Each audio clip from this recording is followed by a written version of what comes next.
Good afternoon, and welcome to another episode of Abolitionists Live. We're so glad to have you. If you watched last week, we began our conversation about the different players or characters that are involved in the issue of human trafficking. And we began discussing one of them, and that is the buyers. And so Tomas and I shared about how buyers really drive the demand for human trafficking. And human trafficking, it's a criminal business, and so it exists because people are willing to buy and pay for things like cheap products and pay for sex. And so we wanted to dive a little bit deeper into this issue this week and discuss why people are willing to buy. And so I have with us today Marcos Perez, our Demand Prevention Coordinator with Florida Abolitionists. So glad to have you with us, Marcos. Thank you for having me, yeah. Absolutely. And so his focus is on stopping the demand and preventing the demand. And so we're going to discuss today a little bit more about that. And so one of the things we wanted to first have Marcos share a little bit about is that in our culture today, we're creating people that are willing to buy sex. And Right. so what is it about our culture that is really driving that?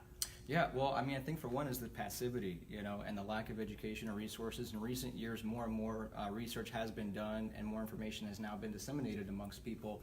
But the reality is that we're, as human beings, built, with a sex drive. That's fine, that's great, it's a good thing, and the curiosity is great. But what happens is there are people out there that pervert that and distort that. And their main means of disseminating that doctrine or that belief system, one of misogyny, one of sexual abuse, one of violence, of entitlement, of everything that pornography promotes is promoted through pornography, whether that be through text, video, or imagery. Pornography is what's indoctrinating our culture, primarily men towards women, but it's also women issue as well. But you see research and the numbers show that it's more men towards women.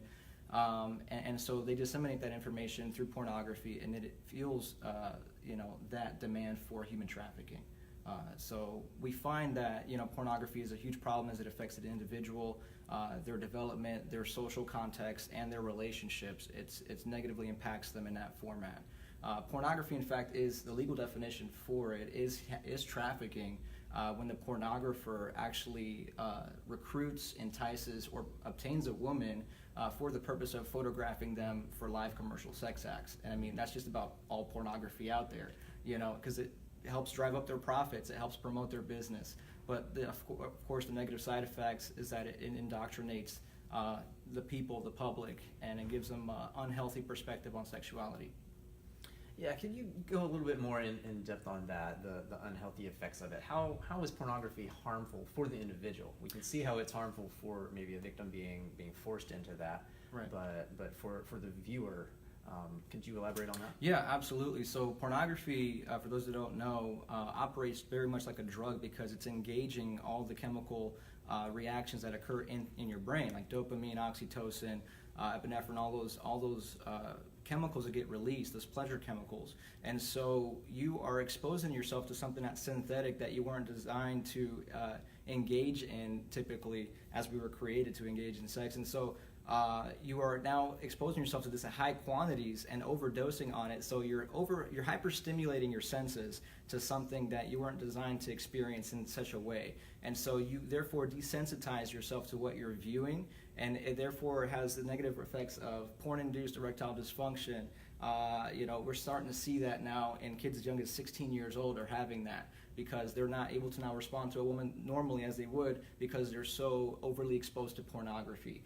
They also now, again, because porn never satisfies and it operates like a drug, you're never going to be satisfied with what you already previously viewed. So you're going to continuously look for more hardcore, more deviant content and material. That's how one can progress from like softcore porn material such as just a print ad to a video to a more niche specific category video to then buying sex to then rape and then etc.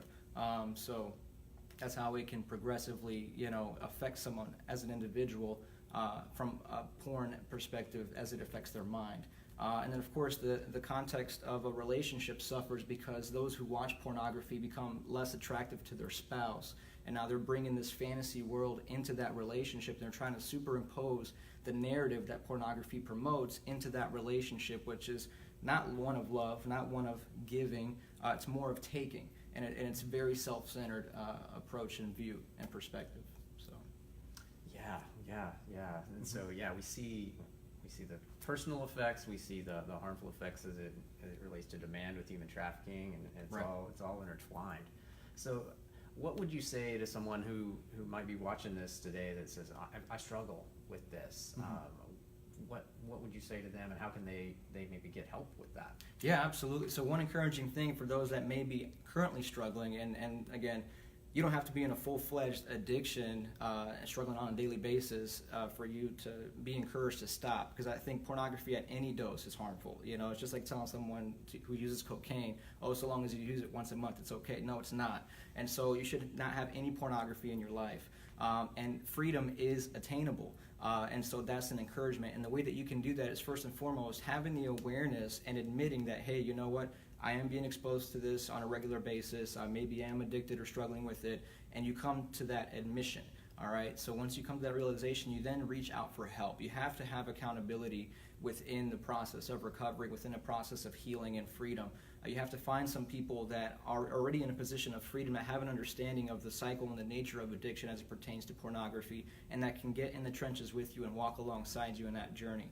And then, of course, you can even implement accountability software on your devices, your tablet, your smartphone, your computer, such as Covenant Eyes. I have it on my phone. Everyone that I talk to, I recommend that they get it on their phones. It's just great accountability to help you in that process of recovery and healing.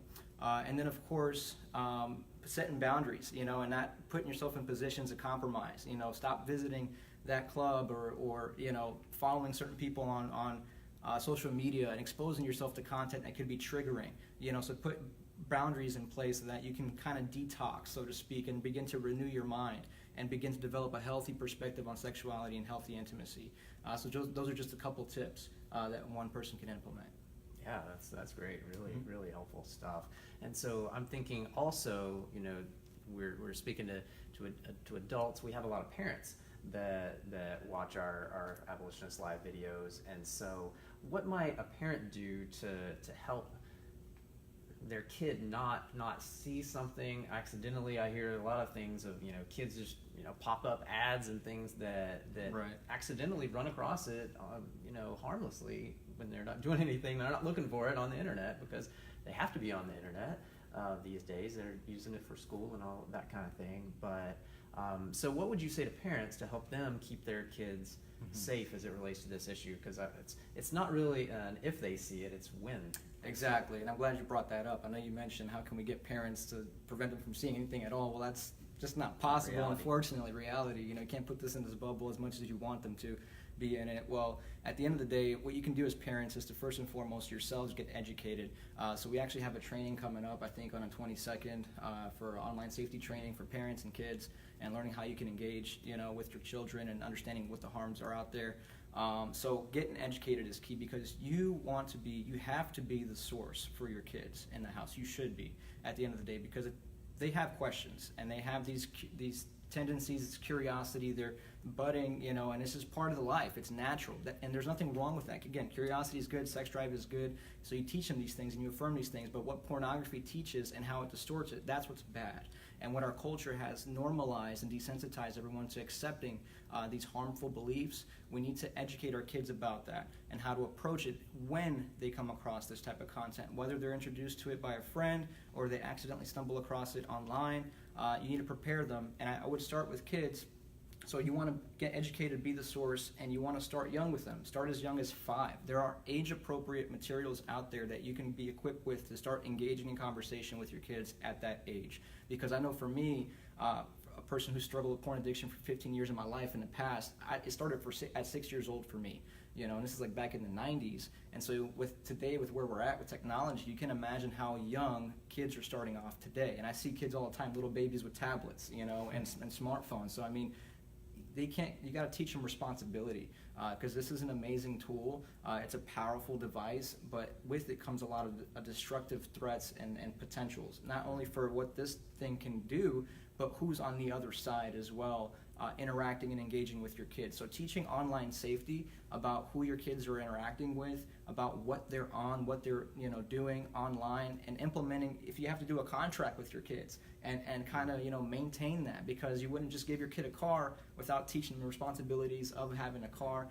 So it's kind of the same thing. So at the end of the day, it's just one of the things they can do is educate themselves, be the source for their kids, answer their questions, because if you kind of put it off and tell them, we're not going to talk about this, they're going to seek it out elsewhere, and you don't want them searching for it online. What is pornography? What is sex? What do you think is going to pop up, at the end of the day? And so be open, be authentic, share your own experience with your children, and create that safe, authentic environment in the home so that they know they have a place they can go to have these discussions in a safe space. So you should be the source. In fact, you mentioned schools and the threat of online, dangers with pornography. Well, we've discovered through EBSCO, which is one of the platforms in schools that kids utilize to research for projects or papers, etc. We discovered that EBSCO actually has pornographic material on their systems, on their platforms, and we have organizations, including ours, that are campaigning to create awareness about this threat, because last thing we want is for our kids in their school system to be in a place of danger, especially as it pertains to online safety. And so we want to interact and encourage parents to engage with their school systems to see if they have first off they have a Wi-Fi filtering system. If not, how adequate is it? Because sometimes schools provide students with a tablet, provide students with the laptop, or they encourage them to research on these platforms. And as they're doing homework innocently, they just happen to pop up against stuff that they weren't never meant to be exposed to, And so we want to campaign, and there's actually an organization that we partner with, which is the National Center on Sexual Exploitation. You can go to their websites, endsexualexploitation.org, and they're actually campaigning right now. They have an information packet on their site that they can equip you parents with to go and go to the PTA meetings and engage the school systems to confront the schools that your children are at, to make sure that they have adequate Wi-Fi filtering systems in their schools, so they know that their kid is going to be in a safe environment while at school, while they're web browsing the web. And you can actually, if you already have a child who's already been in school and been inadvertently exposed to any sort of harmful pornographic content, and you have this testimony, NCOSI actually encourages you to email them at public@NovemberCharlieOscarSierraEcho.com. That's ncosi.com. So public@NovemberCharlieOscarSierraEcho.com. All right? And so you can email them for more information. You can visit their website again. Continue to follow us for more details and information. Attend our training so you can get educated, get informed, and draw a line in the sand so you can raise that standard for our culture. Yeah. Well, thanks so much, Marcos. You've given us a wealth of information. It's been awesome, and I hope it's been helpful for you. Once again, our online safety training, we call it Firewall, and it's going to be on September the 22nd from 10 to noon at Calvary Orlando Church. And you can register on our homepage of our website, stophumantrafficking.com. I think it's the third slider that comes across. But if you're watching this on Facebook Live, we actually posted it this morning. There was a link on our Facebook feed. So you can just scroll back to that and you can register right there, get the link for it. But we would love to see you there. And thanks so much for joining us for another episode of Abolitionists Live, and we'll see you next time.